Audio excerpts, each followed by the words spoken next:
So karon magluto na po tag spicy kasili. So prepare na to ang lamas. Dagkoon lang siguro na to slice ning luya aron di na to mapilog kaon. Dayon halang man, so siling haba, then basic ingredients na dayon. So sugod na tag isa.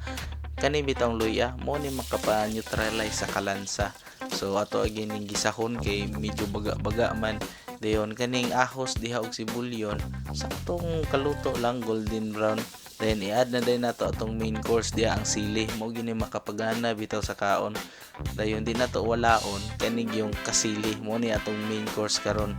So lami kining kasili talagsara nato ni makita sa merkado mo nang gigrab na ako diretso. So kaniya ang panit mo gini magdalag katambok.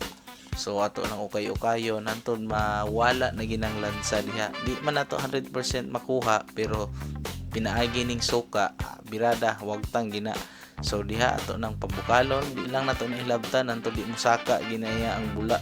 Then mag-add na dayon tadiha og paminta. So mao po ning isang paminta ang makawala po sa lansa.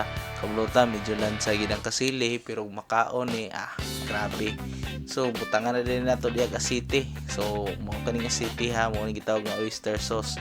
So kabalo ko nga galantaw pa lang mo pero gatiam-tiam na gyud. So atuwa na ning butangan pud og black beans kay para medyo parat-parat nga namit ba. Then ako lang ning daghanan og asukar kay kabalo mo asgad. Then butangan pa nato nig toyo. So para mabalance lang bitaw ang iyang kalami. So lami gini nga pagkaadobo ron.